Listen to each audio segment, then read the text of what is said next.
Welcome back friends, this is current affairs funda. आज इस video में हम बात करेंगे मार्च मंथ में सेकेंड वीक की, और ये हमारा पार्ट 1 होगा।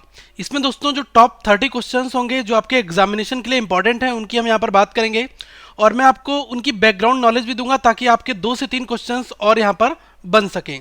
तो जो लोग पहली बार ये वीडियो देख रहे हैं वो इस चैनल को सब्सक्राइब जरूर कर लें और बेल आइकॉन पर क्लिक करके आप हर एक अपडेट ले सकते हैं। साथ में दोस्तों वीडियो को लाइक करें, कमेंट करके अपने डाउट पूछें और इस वीडियो को शेयर करना ना भूलें। सबसे पहला जो क्वेश्चन है इसमें कहा गया है कि which bank has launch banking chatbot electronic virtual assistant EBA for the customer service. मतलब वो कौन सी बैंक है जिसने एक बैंकिंग चैटबॉट है ये लॉन्च किया है, और ये क्या है, इलेक्ट्रॉनिक वर्चुअल असिस्टेंट ईबीए। मैं आपको एक थोड़ा सा डिस्क्रिप्शन देना चाहूँगा। सपोज करिए कि आप मोबाइल एप्लीकेशन यूज़ कर रहे हैं और किसी भी बैंक का यूज़ कर रहे हैं, तो वहाँ पर जैसे आपने रिप्लाई किया हाउ टू चेक बैलेंस, तो ऑटोमेटिकली जो ये कस्टमर सर्विस होगा इलेक्ट्रॉनिक वर्चुअल असिस्टेंट, मतलब ये यहाँ पर इलेक्ट्रॉनिकली आपको रिप्लाई मिलेगा। तो इसमें बता दिया जाएगा कि आप इस तरह से प्रोसेस करिए, तो आपके जो क्वेश्चंस होंगे वो सॉल्यूशन जो उनका होगा वो इस ईबीए में मिल जाएगा। ओके, तो ये दोस्तों लॉन्च किया है एचडीएफसी ने। बस आप यहाँ से क्वेश्चन आपका बन सकता है, क्योंकि जो लोग बैंकिंग की तैयारी कर रहे हैं उनके लिए क्वेश्चन इंपॉर्टेंट है। सेकेंड क्वेश्चन में कहा गया है India has announce the new licensing policy to boost oil output recently, the OALP policy in which alphabet A refers to.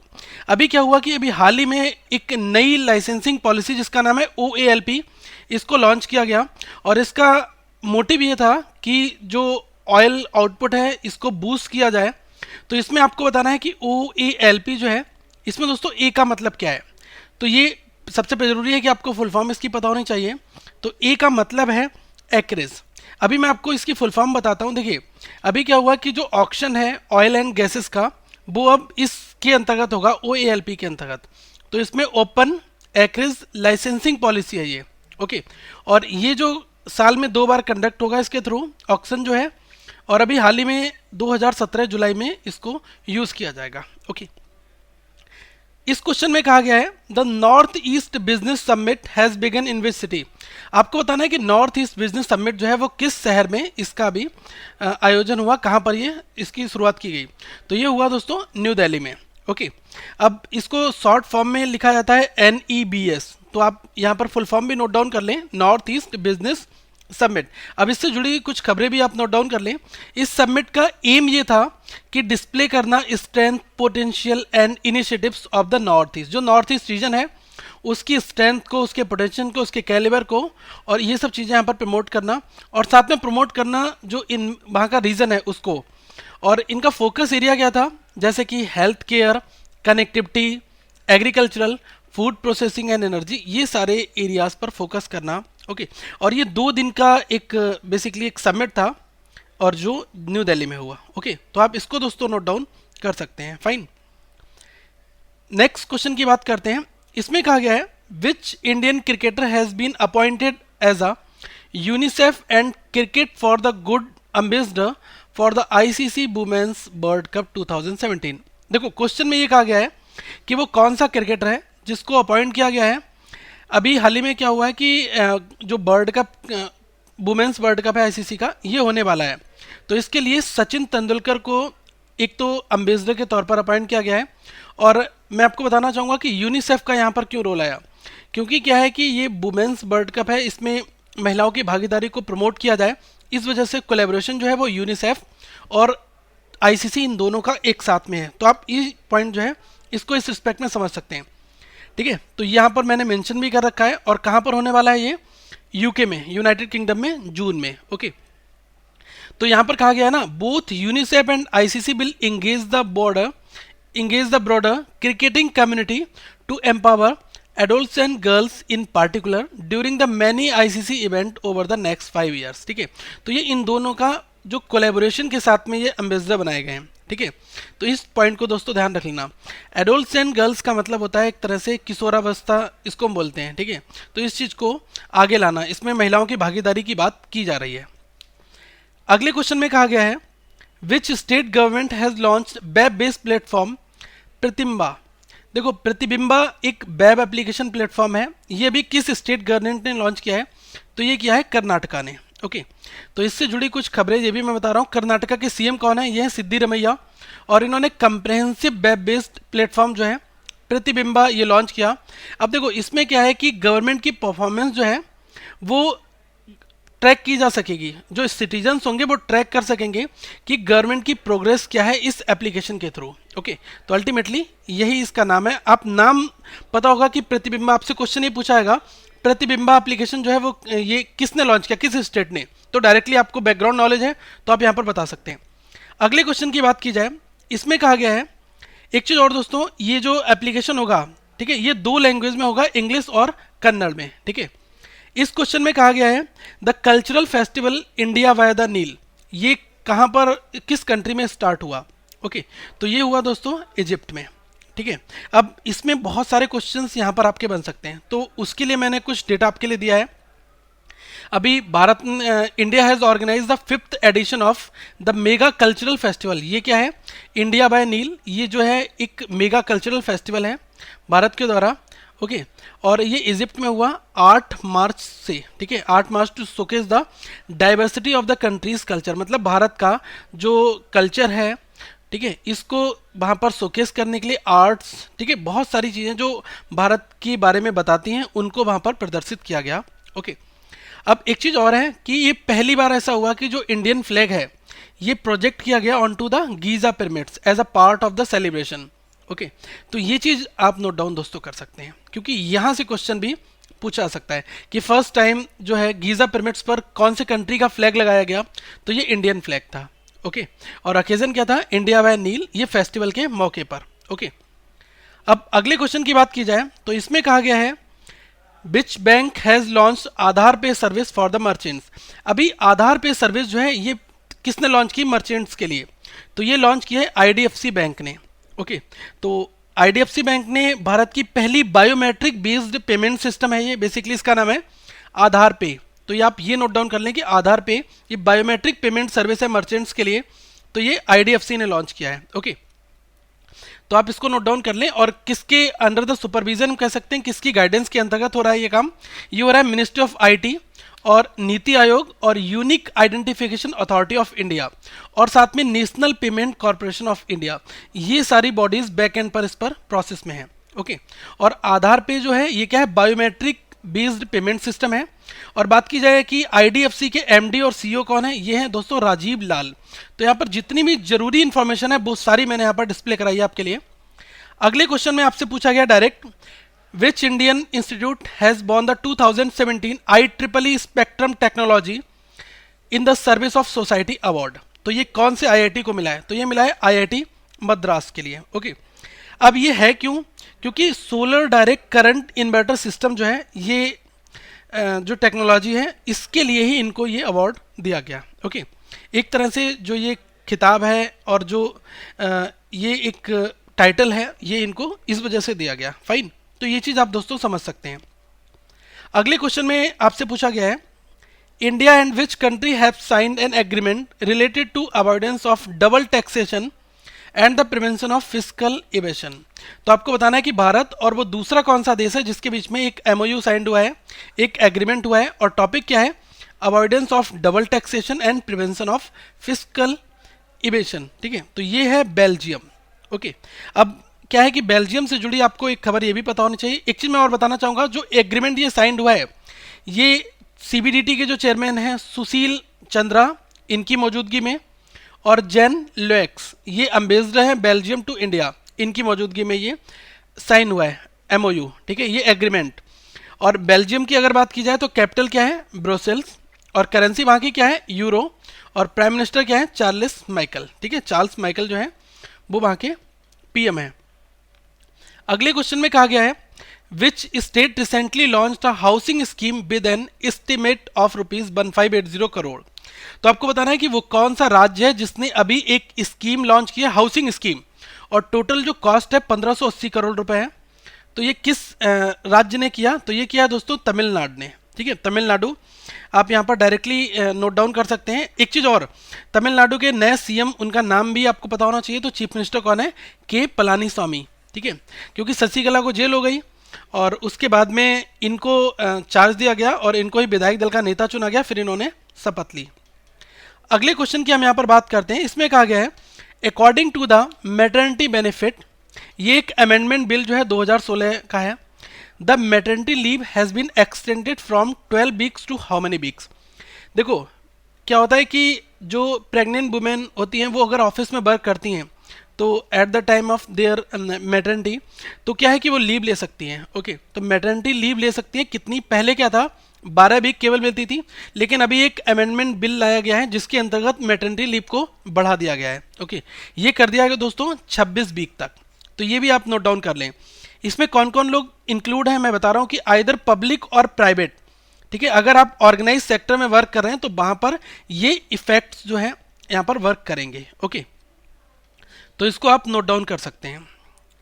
अगले क्वेश्चन में कहा गया है the Indian navy recently commission INS Tillanchang at which place.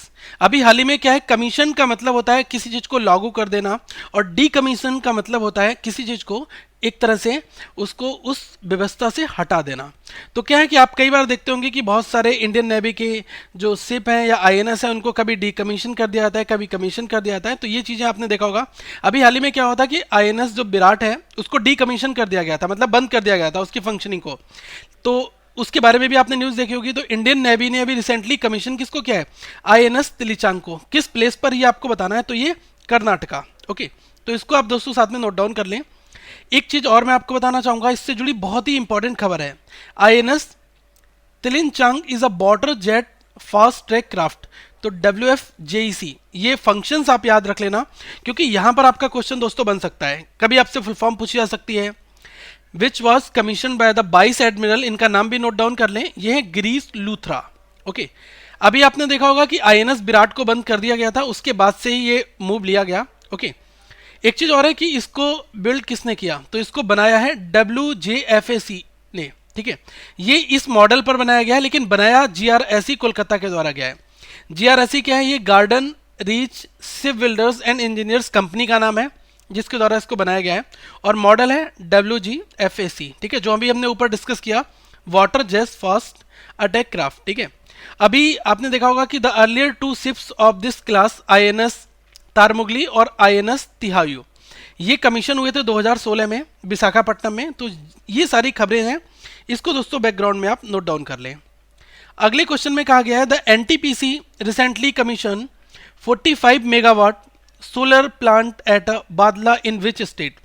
तो देखो जगह का नाम हमने बता दिया है बादला, और 45 मेगावाट का सोलर प्लांट है। ये अभी NTPC ने इसको लागू कर दिया, किस राज्य में, तो बादला प्लेस पर किया है, ये है दोस्तों राजस्थान में। ओके, एक चीज मैं आपको और बताना चाहूंगा कि NTPC का टारगेट क्या है कि 130 गीगावाट जो है वो 2032 तक सोलर प्लांट जो है इसको सेटअप करा जाए। ओके, तो ये भी डेडलाइन भी आप नोट डाउन कर सकते हैं। ओके, अगले कुछ लोग पूछ रहे होंगे कि NTPC के फुल फॉर्म क्या, आई होप सबको पता होगा, national thermal power corporation limited. ये भी आप साथ में बैकग्राउंड में नोट कर लें। अगले क्वेश्चन में दोस्तों कहा गया है, दोस्तों कभी कभी छोटी इन्फॉर्मेशन भी जरूरी होती है। ऐसे कुछ लोग हैं जिनको नहीं पता होता है, तो वो लोग भी इसको नोट डाउन करते हैं। Which country has successfully test fired naval strike ballistic missile Hormuz 2।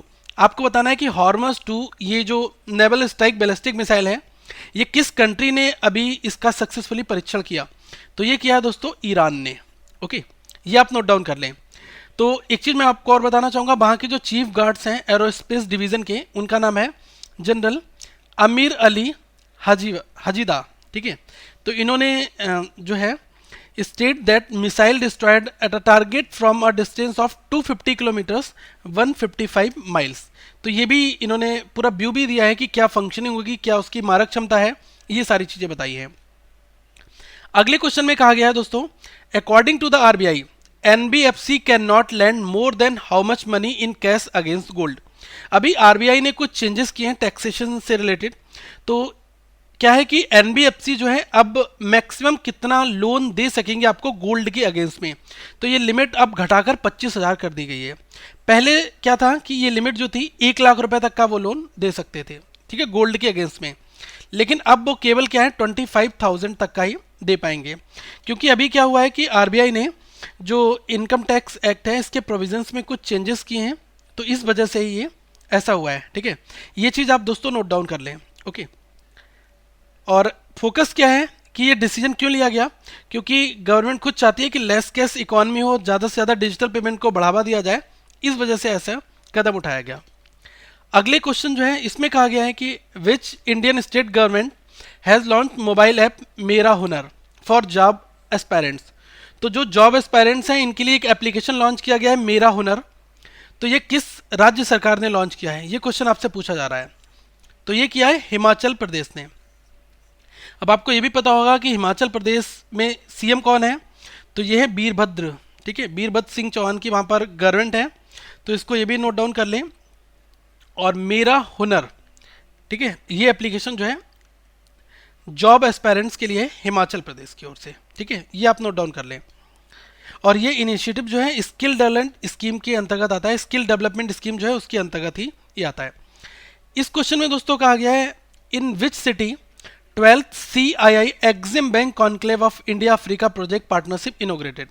आपको बताना है कि CII Exim bank conclave on India Africa project partnership जो है ये 12th नंबर की किस सिटी में अभी ये इनोग्रेटेड हुई।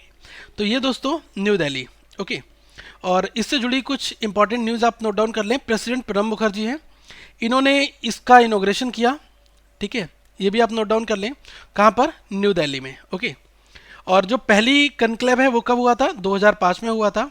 तो ये भी यहाँ पर बनता है the first conclave was held in 2000। First और लास्ट वाला आपको पता होना चाहिए।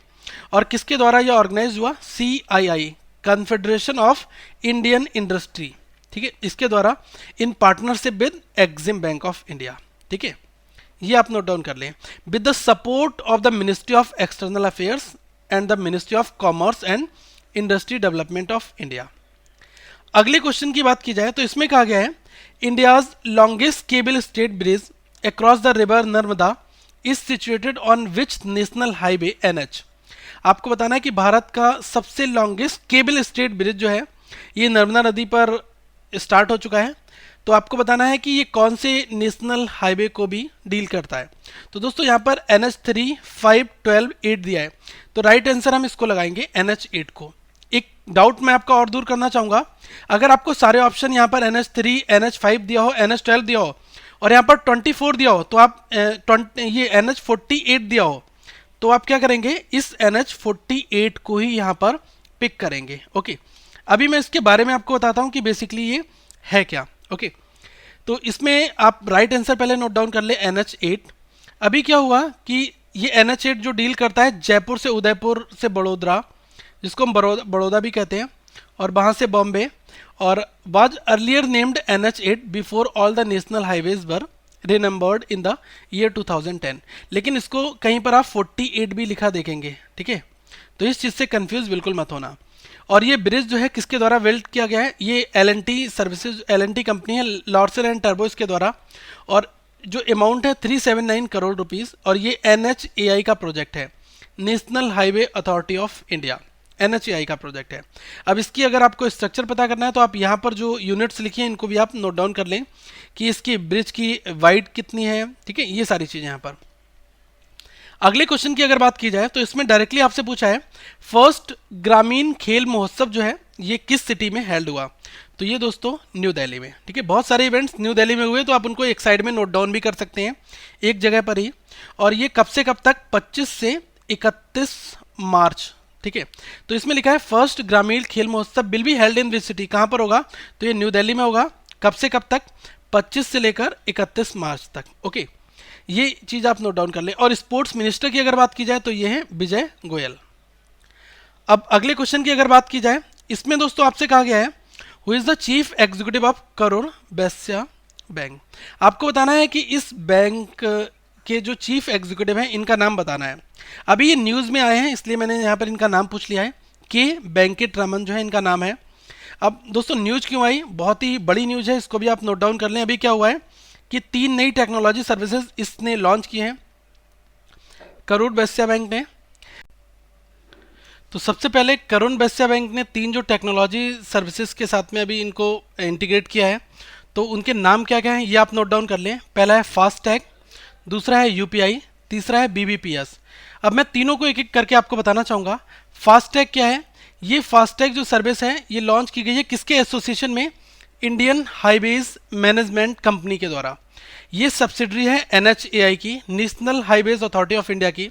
तो इसमें क्या होगा कि प्री लोडेड टैक्स होंगे जो व्हीकल्स पर फिक्स किए जाएंगे और ये वैलिड होंगे हर एक टोल प्लाजाज के लिए थ्रू आउट द कंट्री। ठीक है, पहली तो सर्विस ये है। दूसरी बात की जाए यूपीआई, पहले तो यूपीआई की फुल फॉर्म नोट डाउन कर लो, यूनिफाइड पेमेंट इंटरफेस, जिसको हम कहते हैं यूपीआई। और यूपीआई को भी इन्होंने रोल्ड आउट किया है और ये एक मोबाइल ऐप इन्होंने अपना बनाया है जो इनेबल करेगा inter bank transfer of the funds, मतलब कि आप बैंक में पैसे डाल सकते हैं एक बैंक से दूसरे बैंक में। और अगर कोई दूसरा आपके पास में ऐसा पर्सन है जिसके पास में यूपीआई ऐप है तो आप उसके थ्रू फंड ले सकते हैं, उसको ट्रांसफर कर सकते हैं यूपीआई मोड में ही केवल। ठीक है, ओके। और ये जो है NPCI, national payment corporation of India, इसका ही एक प्लेटफॉर्म है। ओके, तो ये आप नोट डाउन कर लें। The transfer is affected through the IMPS, ये आईएमपीएस के द्वारा ही पूरा यूपीआई, यूनिफाइड पेमेंट इंटरफेस जो है वर्क करता है। ओके, थर्ड पॉइंट है बीबीपीएस। बीबीपीएस में क्या है, इसकी पहले फुल फॉर्म पूछी जा सकती है, भारत बिल पेमेंट सिस्टम। अब भारत बिल पेमेंट सिस्टम के द्वारा क्या कर सकते हैं आप, electricity bills, water charges, gas cylinder, ये सारी जो फैसिलिटी है ये आप बिल जो है ये पे कर सकते हैं। तो ये तीन सर्विसेज जो है ये करूर वैश्य बैंक के द्वारा लॉन्च की गई हैं। तो इनको आप दोस्तों नोट डाउन कर लें क्योंकि जो लोग बैंकिंग की तैयारी कर रहे हैं उनके लिए ये न्यूज काफ़ी इंपॉर्टेंट है। ओके, अगले क्वेश्चन की दोस्तों बात की जाए, इसमें आपसे पूछा है digital wallet player Paytm will now levy a what percentage fee for adding money to the Paytm wallet using credit card. अभी तक क्या होता था कि क्रेडिट कार्ड से आप अमाउंट ऐड कर लो पेटीएम में तो आपसे कुछ चार्ज नहीं जाता था, लेकिन अब क्या हुआ है कि अगर आप पेटीएम में क्रेडिट कार्ड से अगर आप अमाउंट को ऐड करोगे तो 2% तो पेटीएम आपसे सबसे पहले वसूलेगा। ठीक है, तो सावधान हो जाओ अगर आप क्रेडिट कार्ड को यूज़ कर रहे हो और उससे आप पेटीएम में पैसे डालते हो। ओके, और पेटीएम जो है ये किसकी कंपनी है, 197 आपने सुना होगा। ठीक है, 197 कम्युनिकेशंस इसकी कंपनी है, 2010 में ये एक तरह से वर्किंग प्रोसेस आई थी। अगले क्वेश्चन की बात की जाए, इसमें कहा गया है which company has created world's smallest magnet to store the single bit data. वो कौन सी कंपनी है जिसने दुनिया का सबसे स्मॉलेस्ट मैग्नेट बनाया है जो कि एक सिंगल बिट डेटा है इसको स्टोर करेगा। तो ये कारनामा किया है IBM ने। ओके, डायरेक्टली आप नोट डाउन कर लेंगे, क्वेश्चन जो है टेक्नोलॉजी से रिलेटेड है तो आपसे ये क्वेश्चन पूछा सकता है कि सिंगल बिट डेटा को मैग्नेट में स्टोर करने के लिए कौन सी कंपनी ने वर्ल्ड रिकॉर्ड जो है ये क्रिएट किया है, अपने आप में ये एक रिकॉर्ड है। ओके, तो ये किया है IBM के रिसर्चर्स ने। अगले क्वेश्चन की बात की जाए, इसमें कहा गया है which technology giant has announce the acquisition of Kaggle. Kaggle company जो है ये यूएस की कंपनी है और इसको कौन सी टेक्नोलॉजी जाइंट जो है जिसने टेक ओवर कर लिया, इसका एक्विजिशन कर लिया है, तो ये किया है गूगल ने। ओके, तो क्या है कि कैगल और गूगल क्लाउड जो है ये एक साथ मिलकर अब सपोर्ट देंगे मशीन लर्निंग ट्रेनिंग एंड जो डिप्लॉयमेंट सर्विसेज है इनके लिए। ओके, तो ये चीज़ आप नोट डाउन कर लें। अगला क्वेश्चन है, ये अपने आप में एक बहुत ही बड़ा रिकॉर्ड है, मिरेकल है। Who has the first person to cross the Atlantic Ocean on a stand up paddle board. आपको बताना है कि वो कौन सा फर्स्ट पर्सन है जिसने अटलांटिक ओशियन जो है इसको क्रॉस किया है स्टैंड अप पैडल बोर्ड पर। देखो आपने देखा होगा कि ओशियन में एक इस टाइप का पैडल बोर्ड, इसको हम पैडल बोर्ड कहते हैं, कि आप देखते हो लहरों के साथ बहुत तेज़ी से ये मूव करता है। तो ये है क्रिस बैरेटिस ने। अब ये किस कंट्री के हैं, ये दोस्तों साउथ अफ्रीका के हैं। ओके ओके, ये साउथ अफ्रीका के हैं, तो आप ये भी साथ में नोट डाउन कर लें। और इन्होंने क्या किया है कि 4050 मील की दूरी को तय किया है अटलांटिक ओशन में, जो ये पहले ऐसे पर्सन है जिन्होंने क्रॉस किया है अटलांटिक ओशन को। ठीक है, इस पैडल बोर्ड की हेल्प से। ओके, अगला क्वेश्चन जो है इसमें आपसे पूछा गया है the strike range of the new BrahMos missile has been enhanced from 290 kilometre to how much kilometre. आपको बताना है कि ब्रह्मोस मिसाइल का भी हाल ही में परीक्षण किया गया, तो इसमें क्या है कि अब इसकी रेंज को इंक्रीज कर दिया गया। पहले 290 किलोमीटर तक इसकी क्षमता थी, लेकिन अब बढ़ा दिया गया है 450 किलोमीटर तक। ठीक है, तो ये आप दोस्तों नोट डाउन कर लें। तो एक चीज़ और मैं आपको बताना चाहूँगा, ब्रह्मोस जो है इसने अभी एक ज्वाइंट वेंचर जो है ये किसका है, ये defence research and development organisation DRDO, ठीक है, और federal state unitary enterprises NPO, ठीक है, NPOM का है, रसिया का। ठीक है। इनका एक साथ में ज्वाइंट वेंचर है जिसका नाम है ब्रह्मोस एरोस्पेस। ठीक है। अब एक चीज़ आपको और पता होना चाहिए कि ये मिसाइल का नाम ब्रह्मोस क्यों रखा गया, क्योंकि दो नदियों के नाम पर रखा गया, ब्रह्मपुत्र और मोस्कावा। ठीक है। तो इन दोनों रिवर्स के नाम पर ही इसका नाम ब्रह्मोस रखा गया। ठीक है। आई होप आपको ये डिटेल भी समझ में आई होगी। अगले क्वेश्चन की अगर बात की जाए, इसमें कहा गया है who has been appointed the new deputy governor in the reserve bank of India. RBI में अभी हाल ही में एक नए डिप्टी गवर्नर का अपॉइंटमेंट हुआ है, तो आपको बताना है कि उनका नाम क्या है। तो नाम है बीपी कानूंगो। ठीक है, ये आप नाम नोट डाउन कर लें। और इन्होंने किसको बेसिकली, ये कितने टर्म्स के लिए होंगे, ये होंगे 3 इयर्स के लिए। और किसको इन्होंने सक्सीड किया है, आर गांधी के लिए। ठीक है, ये डायरेक्टली जो है ये आपसे पूछा जा सकता है। एक चीज़ और कि जो ये अपॉइंटमेंट है ये किसके द्वारा किए जाते हैं, तो ये आप और नोट डाउन कर लें, ACC appointment committee of cabinet जो होती है, इसके द्वारा ही ये अपॉइंटमेंट जो है डन होते हैं। ओके। इस क्वेश्चन में आपसे कहा गया है where is the headquarter of the national archives of India. NAI का हेडक्वार्टर कहाँ पर है, पहले आपको ये बताना है।